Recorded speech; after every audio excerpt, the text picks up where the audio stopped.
Alrighty. Well, good afternoon. Thank you so much for joining us, and of course, thank you so much to all of you for joining us as well. I appreciate it. We are here in front of Congressman Brad Finstad's office to call attention to the fact that there are people who are going to be suffering from the lack of food. Both myself and Jake Johnson are former SNAP recipients, and we're going to talk about that a little bit more today. But, my mom worked incredibly hard, just like so many Minnesotans today, and unfortunately, sometimes that wasn't always enough to make ends meet. And it was SNAP that helped us put food on the table, just like the 25,000 people who rely on SNAP right here in the 1st Congressional District. I remember walking through the food bank pantry and going back to our car when I was coming up at our local food shelf with a giant jar of peanut butter under my arm and a great big box of commodity cheese, and felt hopeful when we walked back to the car and knew that we would have food in the house. And, I know what it feels like to not have enough to eat. Your stomach hurts, it's hard to focus at school, and all you can think about is food. And so for people who experience hunger as kids, right, we take this really seriously. And so I've spent my entire career working to ensure that we're leveling the playing field for all families. And nobody is supposed to go through this. And so we need the very folks who are supposed to stick up for us to stick up for us, like Congressman Finstad. And so, we're here because there are huge economic implications. Every dollar of SNAP benefits generates $1.50 into economic activity. That's real money. And so there's $28 million worth of SNAP funding that's coming into Olmsted County per month that we could see cut off. And to be very clear, this is the Republicans' shutdown. They control the White House, Congress, and the Senate, and we need them to come back to the table to negotiate with Democrats. Democrats are fighting right now to make sure that Americans can have their health care. The Republicans' response seems to simply be, we don't care, so much so that we're willing to take food off of the table. And Attorney General Ellison had to take Donald Trump and his administration to court to get them to fund SNAP. So we heard earlier today there will be partial payments that will be going out to folks. What that means potentially is that could be delayed because a partial payment requires more folks to get into the details a little bit more, which could delay things even further. We just got to feed people. And we got to make sure that we're very clear about who is impacted by SNAP. There's 440,000 Minnesotans who are impacted by SNAP. There are 150,000 children and 72 million seniors. And I think one of the things that we don't talk about enough is that a lot of the folks who rely on SNAP work. They simply do not make enough to make ends meet. So we're here, we're standing up for our neighbors, and I just think that this shouldn't be a Republican issue or a Democrat issue. This should be an issue just for Minnesotans. We care about our neighbors. We want to make sure that people have opportunity to thrive, and that's what this is about. So we are calling on Congressman Finstad to stand up for the people in his district so that they don't go hungry. And as a farmer and as the chair of the Agriculture Subcommittee that oversees SNAP, we think he can do better. And with that, I'll turn it over to Jake Johnson. Thank you. Very official. With our blue tapes. Yeah, that's right. Hold it down. So my name is Jake Johnson, and I am running for Congress here in the 1st District. And I will tell you, we are at a unique time in our nation. And as a SNAP kid growing up, as the Lieutenant Governor mentioned, I know exactly why this is so important for the people in our district. Growing up in Stewartville, just south of here, with parents who were working class, they had jobs and they worked hard. A garbage man and a meter reader with 10 kids. It was all we could do, all they could do, to make sure that we kept food on the table. It took the support of our local church community, Assembly of God Church, Grace Evangelical Free Church in Stewartville. It took Stewartville Public Schools, teachers, mentors wrapping their arms around me and much of my family. It took extended family and next door neighbors to make sure that we were cared for. Even with all of that hard work and even with all of that support, we were a SNAP family. And SNAP meant everything to us. It meant we could get that jar of peanut butter. It meant we could get that Dinty Moore beef stew or that macaroni and cheese. And right now, as the Lieutenant Governor said, we have a Washington, D.C., a Congress in particular, that is broken.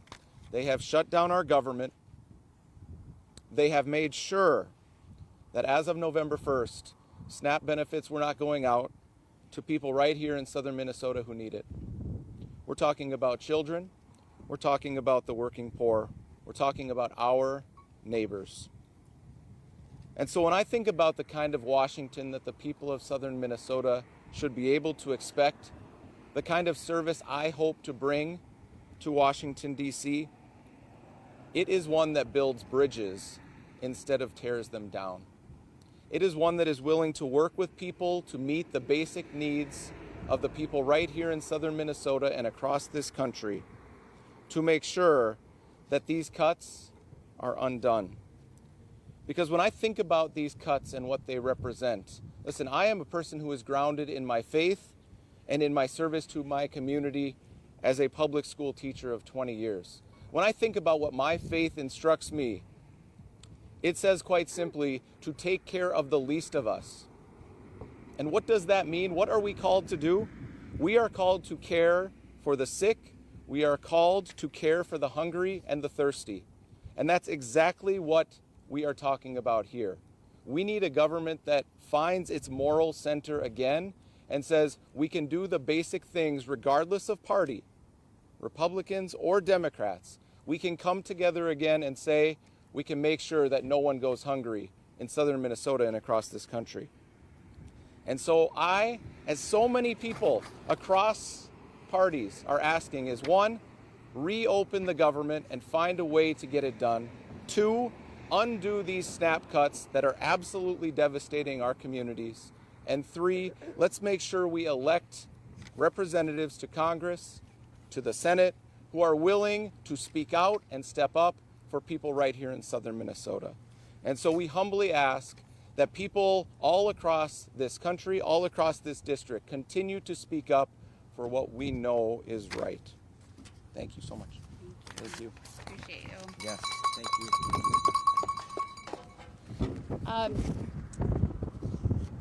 People just need to be able to afford their lives right now. And nobody's asking for anything flashy or fancy. They just want to feed their families. And, I remember my mom saying when I was growing up that she either wasn't hungry or would say, oh, I ate at work. When really, there simply wasn't enough food in the house to feed me and to feed her at the same time. And so I don't want any family to face that. And right now, it's a choice. And it's not only, as Jake said, about the moment we find ourselves in now with SNAP benefits going away because the government is shut down. This is on top of, right, the incoming cuts that Congressman Finstead and his colleagues voted for. It feels like cruelty is the point, and I don't understand it. We can do better.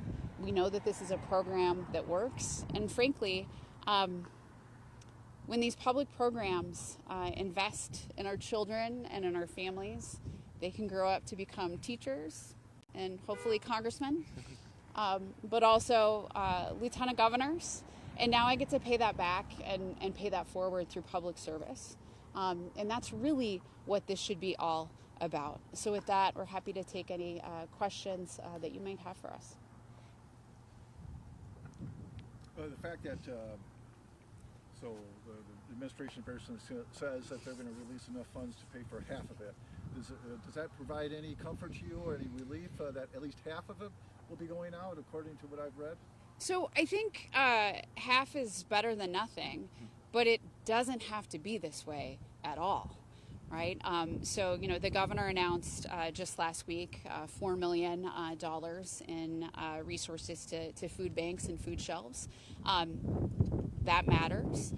We know that Minnesotans are stepping up right now to donate additional food, to donate money.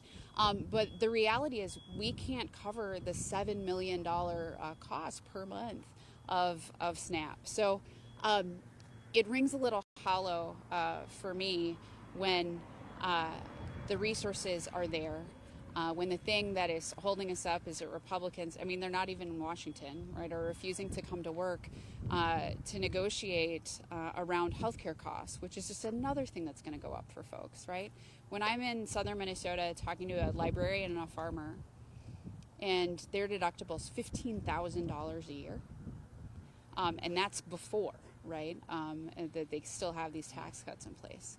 So that on top of, right, whatever increase they're going to see next year, talk about food insecurity, right? It's these costs on top of costs on top of costs.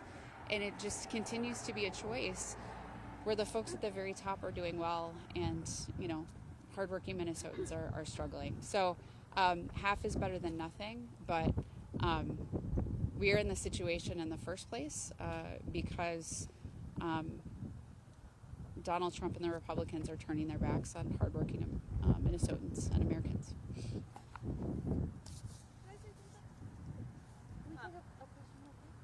So I think something that's really important to keep in mind is that when we have our politicians talking about some of these numbers about government support, right? They're talking really big numbers.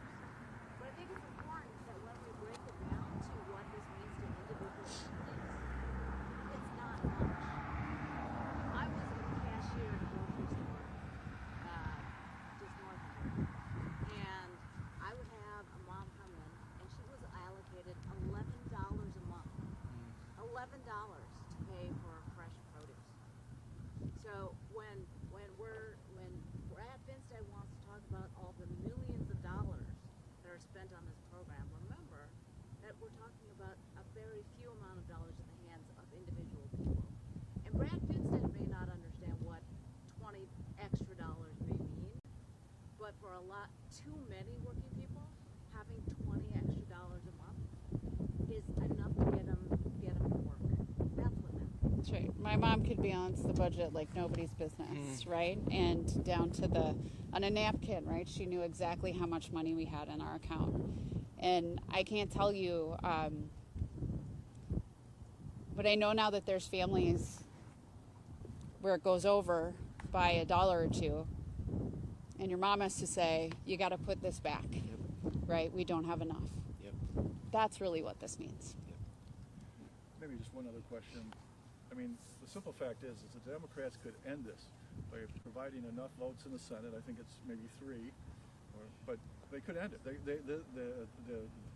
SNAP people that could receive these benefits could be receiving if the Democrats provided the votes. Why shouldn't the onus be on them, at least in part?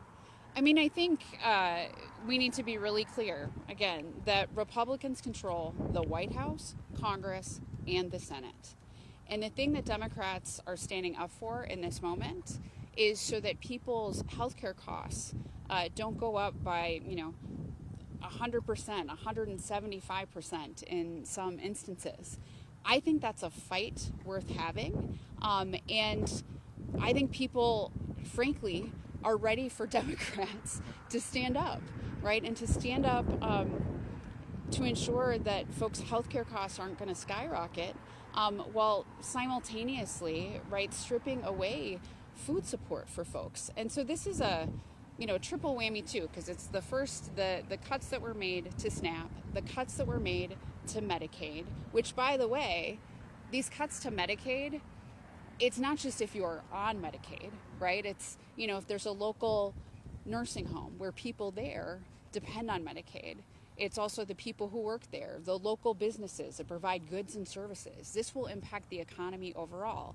and the buying power of SNAP. It matters not just to the recipients who use it to keep food on the table, but also to the local economy, farmers, right? And so we can do better. So I just think we have to be really clear about who is in charge. And P.S., the night before SNAP benefits are being cut for everybody, Donald Trump has a lavish party at Mar-a-Lago, right? That I think sends a very clear picture to folks about who's in and who's out and who matters and who doesn't. Jake and I are here to stand up for the least of these, and to make sure that families just like ours who had a chance growing up continue to have that chance, and we're going to fight for them. I've got a question. Thanks. No. The Agriculture Committee created an emergency fund when there's a lapse in funding in the fiscal year. I think that's what we have right now, a lapse in funding in the fiscal year. That's right. And it took the court